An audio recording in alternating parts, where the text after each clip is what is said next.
नमस्कार मंडळी, मयुरीज किचनमध्ये तुम्हा सर्वांचं खूप खूप स्वागत आहे। आज तुमच्यासोबत घेऊन आले एकदम मस्त पारंपरिक अशी रेसिपी, म्हणजेच एकदम मस्त खतली।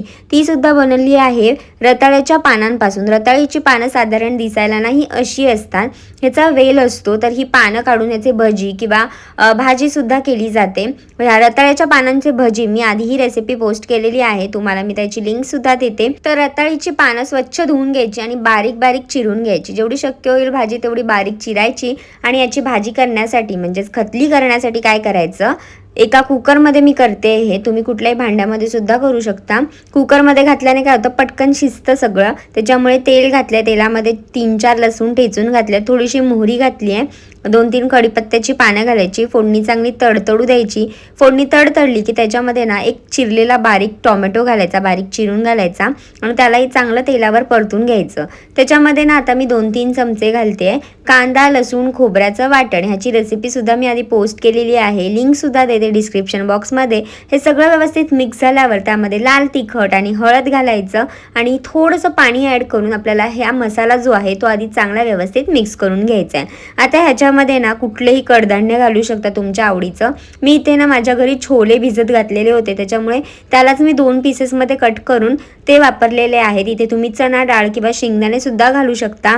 एक बटाटा घालायचा फोडी करून आणि हे सगळं व्यवस्थित मिक्स करायचं, थोडं पाणी ॲड करायचं। आता ही पालेभाजी आहे म्हणून जास्त पाणी ॲड करायचं नाही, थोडंच पाणी आपल्याला ॲड करायचं आहे। तर हे सगळं व्यवस्थित मिक्स झाल्यावरती आपण जी चिरून ठेवलेली पालेभाजी आहे रताळ्याची ती ह्यात ॲड करणार आहोत आपण। जर तुम्ही मयुरीज किचनला अजूनपर्यंत सबस्क्राईब केलेलं नसेल तर लगेच जा, सबस्क्राईब करा आणि बेल आयकॉनवर क्लिक करायला विसरू नका, म्हणजे जेव्हा केव्हा मी माझी नवीन रेसिपी अपलोड करेल तेव्हा तुम्हाला त्याचं नोटिफिकेशन मिळेल। तर सगळी पालेभाजी हात घातली रताळ्याची आणि व्यवस्थित हे मिक्स करून घेतलं। भाजी जी असते पालेभाजी ती काय होते, आपण जेव्हा बनवतो तेव्हा ती थोडीशी ना आकुंचली जाते, म्हणजेच कमी होते, ती थोडी बारीक होते, आकसली जाते। तर बघा हे ना थोडं मिक्स करायचं आणि थोडा वेळ भाजीला ना शिजू द्यायचं, म्हणजे 1 मिनिट, आणि मगच त्यात पाणी ॲड करायचं। थोडंसं पाणी ॲड केलेलं आहे मी, कारण ना खतली बनवते। खतली हा प्रकार जो असतो ना तो थोडासा ओलसर असतो, म्हणजेच वरण किंवा आपण आमटी करतो ना त्या पद्धतीनेच असतं, म्हणजेच एक पालेभाजीची आमटी असा हा प्रकार आहे ज्याला खतली म्हटलं जातं। कोथिंबीर किंवा धणेपूड तुम्ही घालू शकता, चवीनुसार मीठ घालायचं आणि सगळं व्यवस्थित मिक्स झाल्यावरती कुकरचं झाकण बंद करायचं आणि 1 शिट्टी काढून घ्यायची आणि मग झाली तयार एकदम कुठल्याही पालेभाजीची तुम्ही अशी खतली बनवून खाऊ शकता। ही होती रताळ्याच्या पानांची खतली।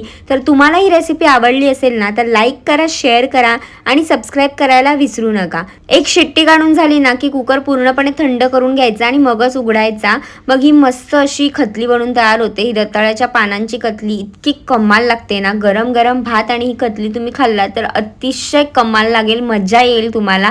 तर नक्की ट्राय करून पहा ही रेसिपी आणि जर तुम्ही अजूनपर्यंत सबस्क्राईब केलं नसेल चॅनलला तर लगेच सबस्क्राईब करा।